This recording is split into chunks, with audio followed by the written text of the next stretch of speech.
नमस्कार, बुलेटिन में आपका स्वागत है। आपके साथ मैं हूं जीनत सिद्दीकी। शुरुआत खबरों की करेंगे और सबसे पहले बात कोरोना की करेंगे।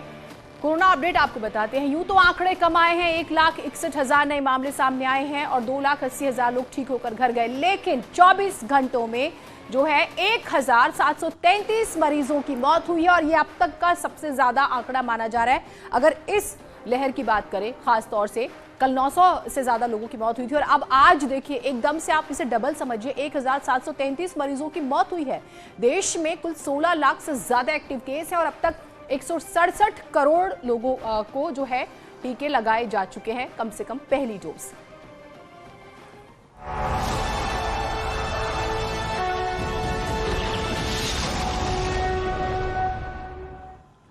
वेस्ट यूपी में पहले चरण में यानी 10 फरवरी को वोट डाले जाने हैं। ऐसे में बीजेपी के तमाम दिग्गज नेताओं ने जाटलैंड को साधने की कवायद और तेज कर दी है। इसी क्रम में केंद्रीय गृह मंत्री अमित शाह आज अलीगढ़ और बदायूं के दौरे पर रहेंगे। अमित शाह अलीगढ़ के अतरौली में जनसभा करेंगे। अमित शाह यहां एमबी इंटर कॉलेज में सभा को संबोधित करेंगे। अतरौली से कल्याण सिंह के पोते और एटा के बीजेपी सांसद राजवीर सिंह उर्फ राजू भैया के बेटे संदीप सिंह मैदान में है। संदीप सिंह जो है प्रदेश में वित्त राज्य मंत्री भी हैं। इसके बाद अमित शाह बदायूं जाएंगे, जहां घर घर संपर्क अभियान में शामिल होंगे और बीजेपी प्रत्याशी के लिए वोट मांगेंगे।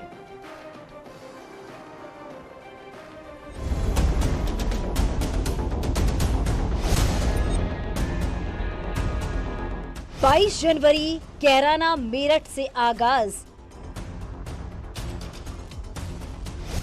27 जनवरी मथुरा नोएडा से आशीर्वाद, 29 जनवरी मुजफ्फरनगर सहारनपुर में प्रचार, अब 2 फरवरी अतरौली में सभा। जी हां, अमित शाह बुधवार को अलीगढ़ के अतरौली और बदायूं में रहेंगे। अलीगढ़ के अतरौली में एमबी इंटर कॉलेज में सभा को संबोधित करेंगे और अतरौली से मैदान में कल्याण सिंह के नाती और एटा सांसद राजवीर सिंह राजू भैया के पुत्र संदीप सिंह के लिए वोट मांगेंगे। संदीप सिंह प्रदेश में वित्त राज्य मंत्री भी हैं, यानी पश्चिमी यूपी की कमान अमित शाह ने अपनी हाथों में ले लिया है, क्योंकि 2017 दोहराने के लिए बीजेपी ने पश्चिमी यूपी में अपनी ताकत झोंक दी है। पश्चिमी यूपी बीजेपी के लिए काफी अहम है, इसलिए बीजेपी के रणनीतिकार केंद्रीय गृह मंत्री अमित शाह ने पश्चिमी यूपी की कमान अपने हाथों में ले ली है। जैसे ही चुनाव आयोग की ओर से पश्चिमी यूपी में चुनाव का ऐलान हुआ, अमित शाह ने अपने दौरे की रणनीति भी बना ली और सबसे पहले उन्होंने कैराना से प्रचार का आगाज किया। कैराना में अमित शाह ने उन पीड़ित परिवारों से मुलाकात की जो 2017 से पहले पलायन कर चुके थे।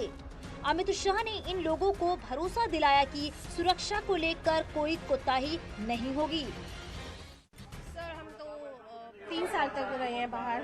सन 2014 में हम यहाँ से चले गए थे, 2017 में वापस आए हैं। 2017 में वापस आए? हाँ जी। क्या आपको आश्वासन मिला या क्या देखकर आप वापस आए? आपको क्यों लगा कि अब भरोसा किया जा सकता है?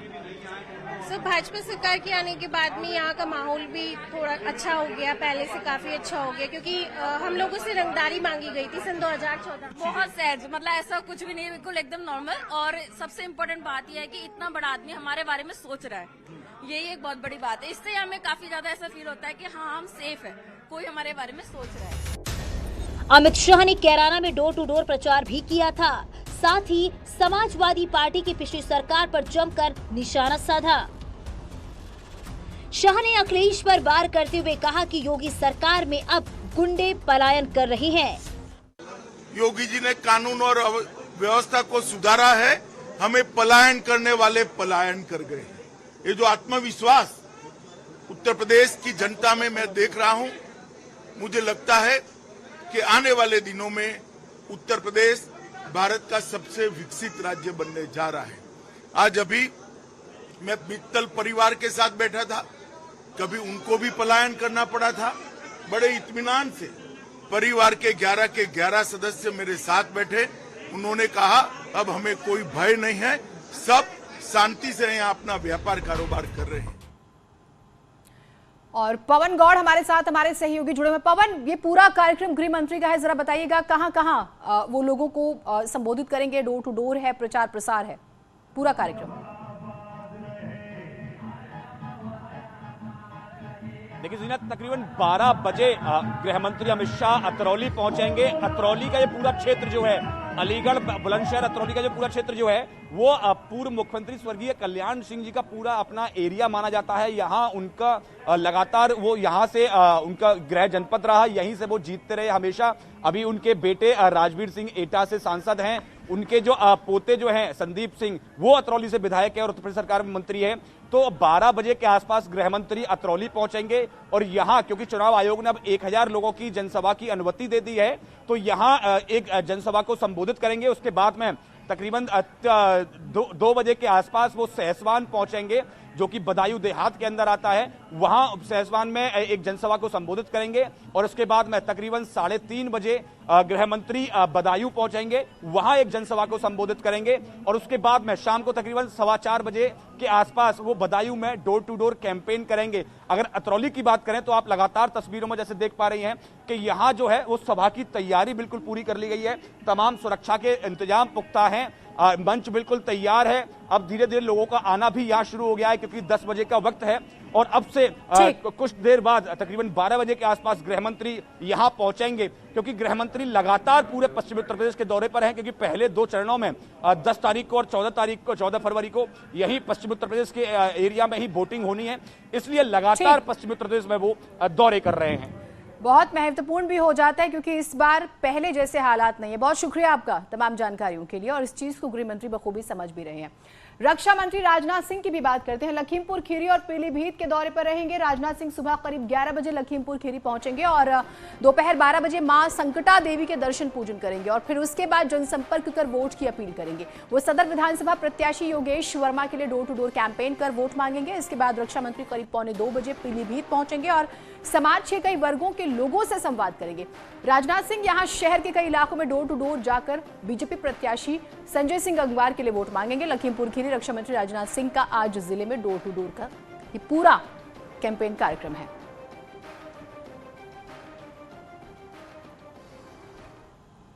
उधर सीएम योगी की बात करेंगे। वो आज बुलंदशहर और मथुरा के दौरे पर रहेंगे और पार्टी उम्मीदवारों के पक्ष में वोट मांगेंगे। एक बार फिर से बुलंदशहर में बीजेपी का झंडा बुलंद करते हुए नजर आएंगे। वो सिकंदराबाद विधानसभा क्षेत्र के गुलावठी में प्रभावी मतदाता संवाद कार्यक्रम को संबोधित करेंगे और पार्टी उम्मीदवार लक्ष्मी राज के लिए वोट मांगेंगे। बता दें, पिछले 10 दिनों में सीएम का ये तीसरा बुलंदशहर का दौरा है। इसके बाद सीएम योगी मथुरा, छाता और गोवर्धन विधानसभा क्षेत्र में प्रत्याशियों के समर्थन में जनसभाएं भी करेंगे।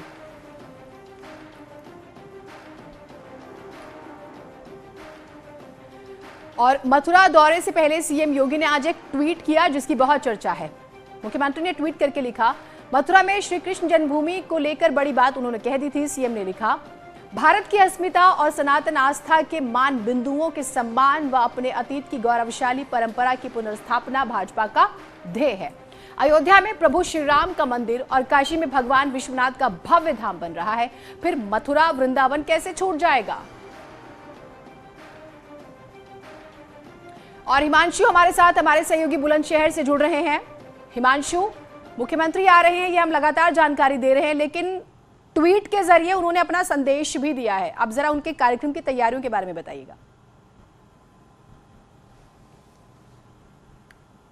जी बिल्कुल, देखिए शीर्ष नेतृत्व ने अपनी कमान संभाल रखी है और सूबे के मुख्यमंत्री योगी आदित्यनाथ लगातार जनसंपर्क अभियान कर रहे हैं, डोर टू डोर कैंपेन कर रहे हैं और आज सुबह 11 बजे वो बुलंदशहर के गुलावटी में पहुंचेंगे। यहां पर डीएन इंटर कॉलेज है, यहीं पर प्रभावी मतदाता संवाद किया जाएगा, लोगों से बातचीत की जाएगी, सरकार की योजनाओं के बारे में, परियोजनाओं के बारे में सरकार अपनी बात रखेगी और सीधे तौर पे मतदाताओं से जुड़ने की ये पहल की जा रही है। लंबे वक्त से हम लोग देख रहे हैं जिस तरीके से पहले चरण में पश्चिमी उत्तर प्रदेश में वोटिंग होनी है, इसी को देखते हुए पश्चिमी उत्तर प्रदेश में विधानसभा वाइज जो है शीर्ष नेतृत्व पहुंच रहे हैं। इसमें मुख्यमंत्री योगी आदित्यनाथ आज बुलंदशहर के सिकंदराबाद सीट पर पहुंचेंगे। यहां पर लक्ष्मी राज सिंह है, प्रत्याशी हैं, उनके लिए वोट मांगेंगे और इसके बाद यहां से मथुरा रवाना हो जाएंगे। तो साफ तौर पे जिस तरीके से सूबे के मुख्यमंत्री योगी आदित्यनाथ ने कमान संभाल रखी है और विधानसभा वाइज जो है वो मतदाताओं से मिल रहे हैं और प्रत्याशियों के लिए वोट मांग रहे हैं, तो जाहिर तौर पे कहीं ना कहीं ये प्रभावी मतदाता संवाद जो है वो सफल होता हुआ दिखाई दे रहा है। जी बहुत शुक्रिया आपका तमाम जानकारियों के लिए। उधर उत्तर प्रदेश सरकार में कानून मंत्री ब्रजेश पाठक नामांकन के लिए रवाना हुए। नामांकन से पहले उन्होंने मंदिर में दर्शन पूजन किया। बता दें कि लखनऊ की सभी सीटों पर बीजेपी ने कल प्रत्याशियों की लिस्ट जारी की थी। इस बार ब्रजेश पाठक की सीट बदलकर उन्हें लखनऊ कैंट सीट से प्रत्याशी बनाया गया। वहीं दोबारा टिकट मिलने पर ब्रजेश पाठक ने पार्टी का धन्यवाद दिया। कहा, इस बार प्रचंड बहुमत के साथ पार्टी जीतेगी, साथ ही लखनऊ की सभी सीटों पर बीजेपी का कब्जा होगा। भारतीय जनता पार्टी नेतृत्व ने कैंट से लड़ने का आदेश दिया है और जनता का भारी समर्थन कल रात से ही मिल रहा है। प्रचंड बहुमत के साथ भारतीय जनता पार्टी यहां भी जीतेगी और लखनऊ की सभी सीटों पर जीतेगी। उधर केंद्रीय मंत्री पीयूष गोयल ने अखिलेश यादव पर पलटवार किया। न्यूज 18 को दिए एक्सक्लूसिव इंटरव्यू में पीयूष गोयल ने कहा है कि अखिलेश का भूमाफिया और भू डकैती का कारोबार हम नहीं चलने देंगे। मुझे बहुत सहानुभूति है माननीय अखिलेश यादव जी से, क्योंकि हाँ, उनके भ्रष्टाचार का, उनका भू डकैती का, उनका माफिया राज का कारोबार तो हमने बंद किया ही है। ये तो हम कह ही रहे हैं और आगे चल के भी बंद रखेंगे। आखिर प्रधानमंत्री मोदी जी और मुख्यमंत्री योगी जी ने क्या किया? उन्होंने कानून व्यवस्था को पुनः स्थापित किया उत्तर प्रदेश में। उन्होंने व्यापारियों के जीवन में फिर एक बार एक प्रकार से खुशहाली लाने की कोशिश की। बड़े इंफ्रास्ट्रक्चर के प्रोजेक्ट्स में लाखों लोगों को काम और अवसर दिलाने की कोशिश की। मैं समझता हूँ 1 डिस्ट्रिक्ट 1 प्रोडक्ट से उत्तर प्रदेश अकेला राज्य ने 1.25 लाख से 2 लाख करोड़ तक बढ़ा दिया अपना निर्यात को पिछले 1 वर्ष के अंदर। आखिर ये सब चीजें जनता को लाभ दे रही है, मध्यम वर्ग हो, गरीब हो, हर एक लेकिन सरकार ने लाभ देने का काम किया है। अखिलेश जी को जरूर लाभ नहीं हुआ है जी। मेरे काम नहीं कर पाए, उसके लिए मेरी उनके साथ बड़ी संवेदना। उधर विपक्ष ने भी विधानसभा चुनाव में मतदाताओं को अपने पक्ष में गोलबंद करने के लिए पूरी ताकत लगा दी है। एसपी अध्यक्ष अखिलेश यादव आज शामली, बागपत और गाजियाबाद के दौरे पर रहेंगे। अलाउद्दीन हमारे साथ, हमारे सहयोगी जुड़े हुए हैं। अलाउद्दीन, सवाल बार बार पूछा जा रहा था, जिस तरह से बीजेपी के तमाम नेता मैदान में हैं, अखिलेश यादव कब आएंगे? आज मुहूर्त हो गया है, उनके कार्यक्रमों के बारे में बताइएगा आज।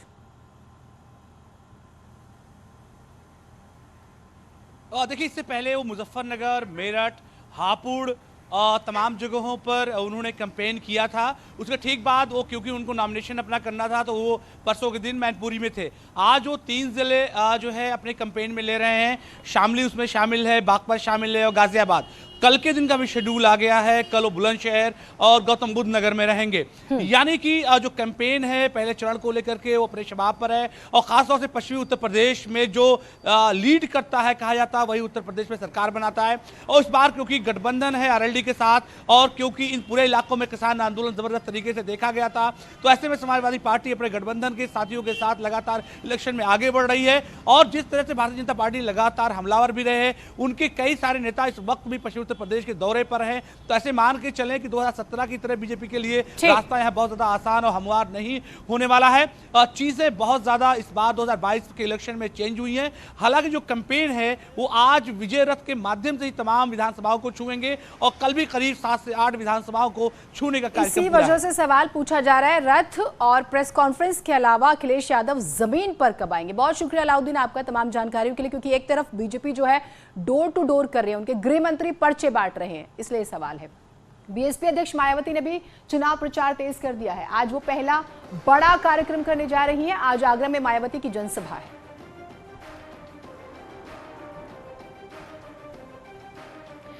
और हिमांशु त्रिपाठी हमारे साथ, हमारे सहयोगी जुड़े हुए। हिमांशु, ये एक सवाल फिर मायावती जी के लिए भी पूछा जाता है कि वो कब मैदान में आएंगे। आज जो है पहली जनसभा, पूरा कार्यक्रम जो है उनका, कितनी विधानसभाओं को लेकर चल रहे हैं इस कार्यक्रम में, जरा बताइएगा हमारे दर्शकों को।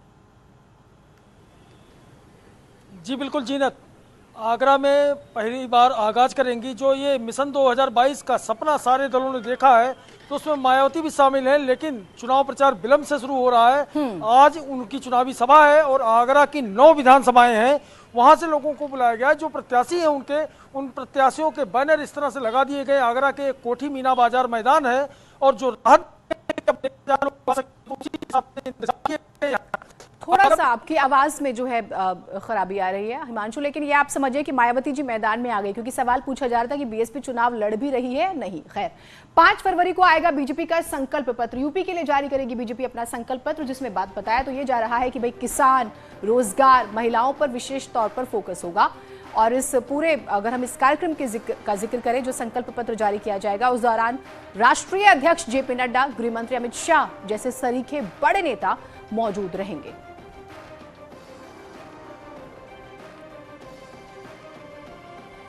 और दावा रोजगार, युवाओं और महिलाओं पर खास तौर से फोकस किया जाएगा, किसानों पर फोकस होगा।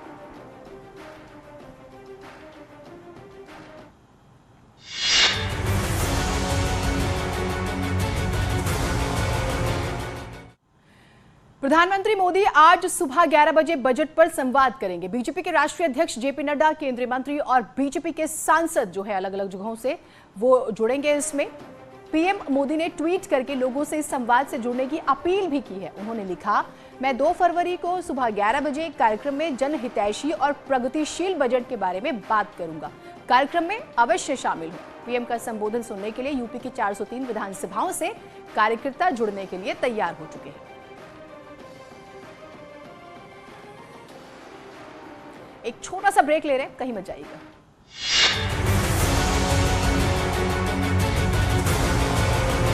बीजेपी के चुनाव